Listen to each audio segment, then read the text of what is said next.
Λοιπόν, ο Πασχάλης ο Κουτζογιάννης μας ενημερώνει ότι στην τηλεφωνική μας γραμμή έχουμε τον κύριο Γαβριλίδη. Ο κύριος Κώστας Γαβριλίδης, όπως σας προαναφέραμε, είναι ο πρόεδρος του Σωματείου Εργαζομένων της ΕΚΑΠ. Κύριε Γαβριλίδη, καλησπέρα σας. Καλημέρα σας. Ευχαριστούμε πολύ που είστε μαζί μας σήμερα. Να πούμε ότι αποφασίσατε νέα 48ωρη απεργία για την Πέμπτη και την Παρασκευή. Οι εργαζόμενοι της ΕΚΑΠ αναφέρομαι με απόφαση των Γενικών Συνελεύσεων των δύο σωματείων που έχετε. Θα ήθελα να μου πείτε λίγο το σκεπτικό της απόφασης σας αυτής. Βέβαια το ιστορικό της όλης της επιχείρησης φαντάζομαι είναι γνωστό στον κόσμο μετά από τόσο καιρό. Θα ήθελα να μου πείτε λίγο τους λόγους οι οποίοι σας οδήγησαν στην απόφαση αυτή, στη συνέχιση δηλαδή των απεργιακών σας κινητοποιήσεων. Ναι, καταρχήν 13 Σεπτεμβρίου μας είχαν στείλει ένα χαρτί πρόσκληση, το οποίο έλεγε να ξεκινήσουν οι διαβουλεύσεις για το θέμα μιας επιχειρησιακής σύμβασης για το μισθολογικό που θα έχουμε εμείς οι εργαζόμενοι. Πήγαμε στην πρώτη συνάντηση στις 13 Σεπτεμβρίου. Μας παρουσιάσαν ούτε λίγο το πολύ ένα πρόχειρο πινάκα, για το οποίο δεν εξηγούσε πόσο θέλουν το μισθό, τίποτα απολύτως. Και γυρνάμε εμείς και τους λέμε μέσω των δικηγόρων μας που ήταν στη συνάντηση, παρόντες, λέμε θέλουμε ένα πινακάκι, πόσο είναι το μισθολογικό του κάθε εργαζόμενου σήμερα και του πού θέλετε να φτάσει, πόση θα είναι η μείωση για να υπογράψουμε αυτή την επιχειρησιακή σύμβαση.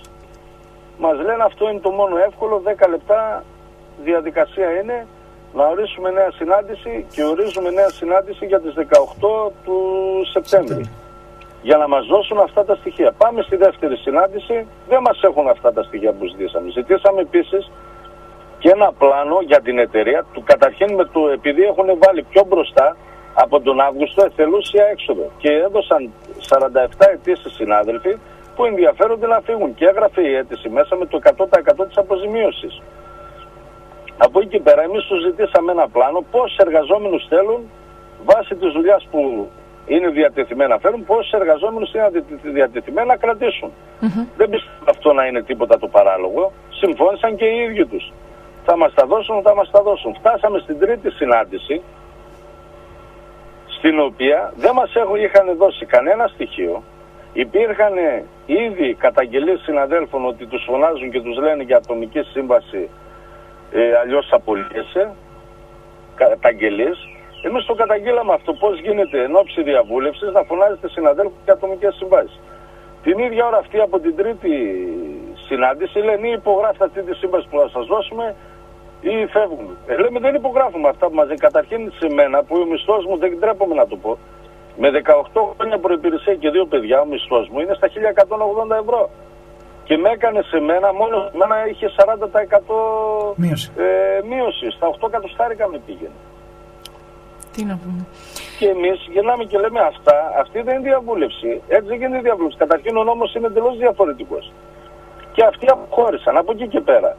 Έχει 2 εβδομάδες, φωνάζουν συναδέλφους και τους απειλούν, τους τρομοκρατούν. Άμα δεν υπογράψεις αυτή την ατομική σύμβαση που σου δίνουμε εμείς, δεν θα υπάρχει στην εταιρεία. Και πήραμε εμείς στα χέρια μας μια τέτοια σύμβαση, καταρχήν, είναι πολύ πρόχειρη σύμβαση. Και οι δικηγόροι μας το λένε, καταρχήν κάνει επαναπρόσληψη, δεν είναι καν ατομική σύμβαση, κάνει επαναπρόσληψη. Δεν λέει σε έδρα, όπου σε χρειαστεί ο όμιλος, το Σκόι Ταμπάκ, δηλαδή μπορεί να το χρειαστεί στη Ρωσία, τον συνάδελφο. Δηλαδή, εντελώς πρόχειρα πράγματα.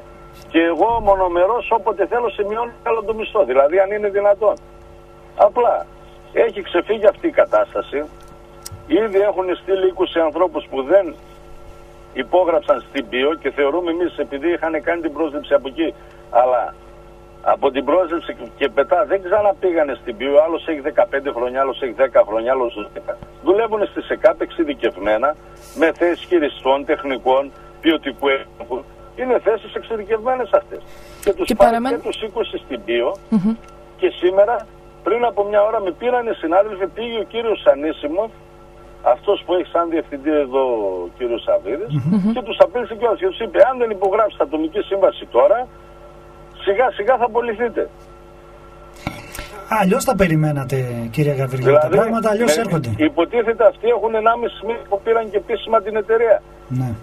Εδώ πέρα οι αγροτικοί με δηλώσεις της, συνεντεύξεις που δίνανε για την επένδυση του Ιβάν του Σαββίδη, μιλούσαν για το τι ανάπτυξη θα έρθει στη Θράκη. Ποια είναι η ανάπτυξη? Ποια είναι η ανάπτυξη? Με το καλημέρα έφερε την εθελούσια έξοδο, η οποία, στην τρίτη διαβούλευση μας είπε και αυτό, η εθελούσια έξοδο δεν υφίσταται. Μα τη βάλατε εσείς συνάδελφοι, δεν μας βγάζει, δεν υφίσταται. Βγαίνουν πολλά λεφτά. Και τώρα φωνάζει έναν έναν τους συναδέλφους και τους λέει: άμα θέλετε με 50% φεύγετε, αλλιώς δεν τίποτα. Δηλαδή μια τρομοκρατία, μια απειλή, ο κόσμος είναι ανάστατος. Θα ήθελα να σας πω λίγο κάτι, κύριε Γαβριλίδη. Δεν σας ακούω λίγο. Να μιλήσω λίγο, τώρα με ακούτε καλύτερα?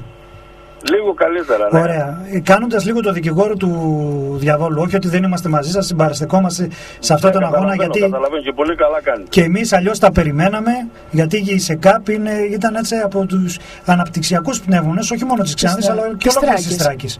Εντάξει. Κάνοντας όμως το δικηγόρο του διαβόλου, θα πούμε εδώ πέρα ότι το μνημόνιο και η νέα κυβέρνηση επιτρέπει τις νέες συλλογικές συμβάσεις εργασίας. Και η νέα κυβέρνηση έκανε και με η αγροτική τις διαβουλεύσεις με τον Ιβάν Σαββίδη. Εσείς έχετε απευθυνθεί στους κυβερνητικούς βουλευτές, τόσο στον κύριο Σαλτούρο όσο και στον κύριο Κοντό, για αυτά τα προβλήματα? Είναι γνώστες αυτών των προβλημάτων που αντιμετωπίζουν οι εργαζόμενοι? Και όχι μόνο και στον κύριο Σαλτούρο και στον κύριο Κοντό, γενικά και στον κύριο Ζεϊμπέκ. Καταρχήν, για να σας πω, ήδη πολιτικοί και κόμματα είναι ενημερωμένοι. Ήδη πολιτικοί και κόμματα, μην πιάσουμε τα ονόματα ένα-ένα. Ναι. Ήδη πολιτικοί και κόμματα είναι ενημερωμένοι και κάτω και τοπικοί είναι ενημερωμένοι, εννοείται.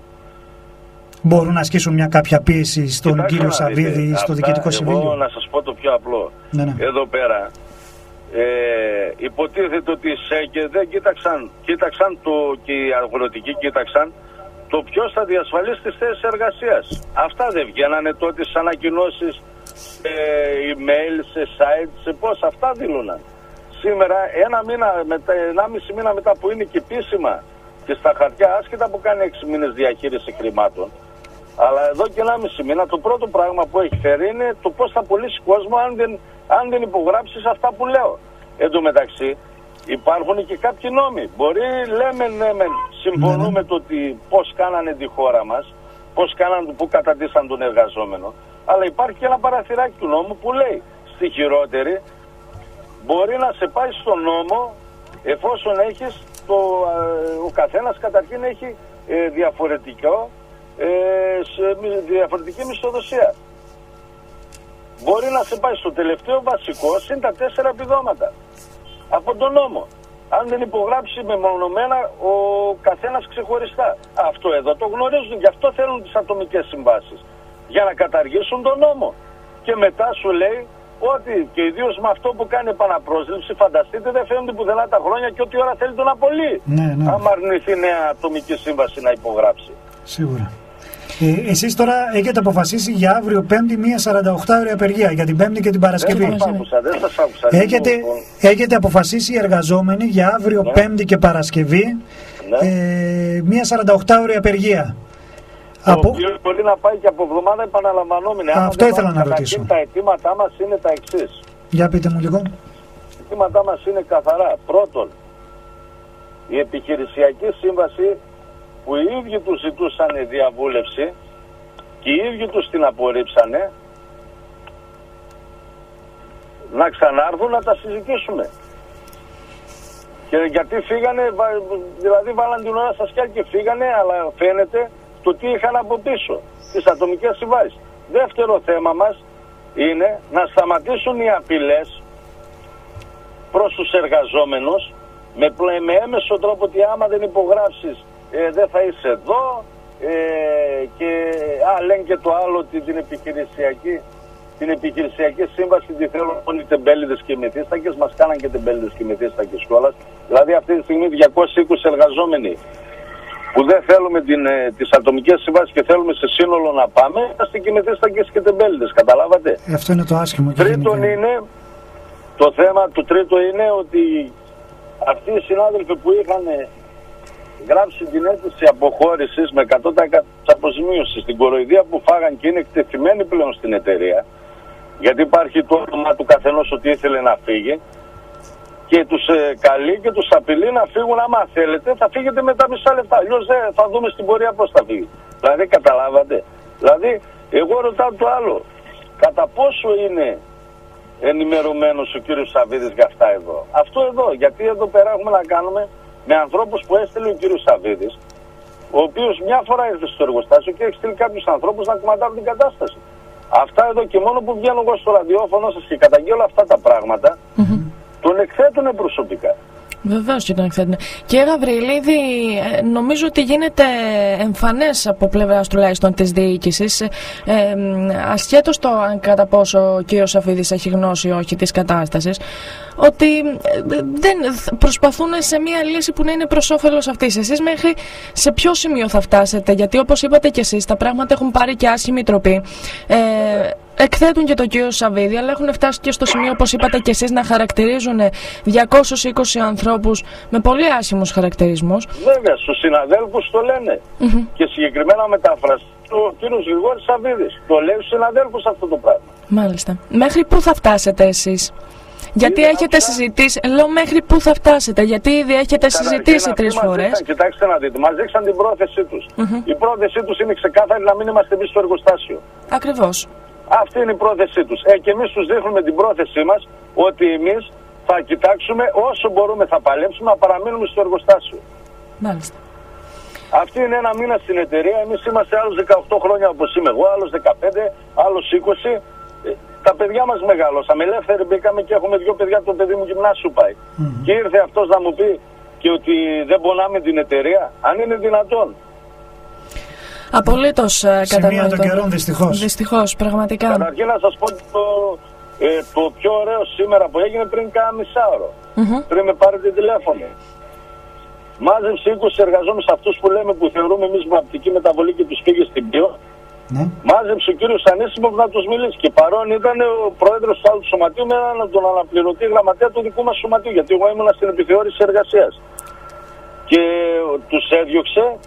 Εγώ, λέει, δεν μιλάω μπροστά σας και δεν έχετε θέση εδώ. Αν είναι δυνατόν, τέλος πάντων, και το τραγελαστικό φώναξε την αστυνομία ότι απειλείται η σωματική του ακεραιότητα του κ. Ανίσιμου. Και όταν πήγε, ήρθα η αστυνομία. Είναι απίθανα πράγματα. Ήταν απλά με διέκοψαν, λέει, που μιλούσα. Ακούστε, για να δείτε τι σοβαρά πράγματα έχουμε.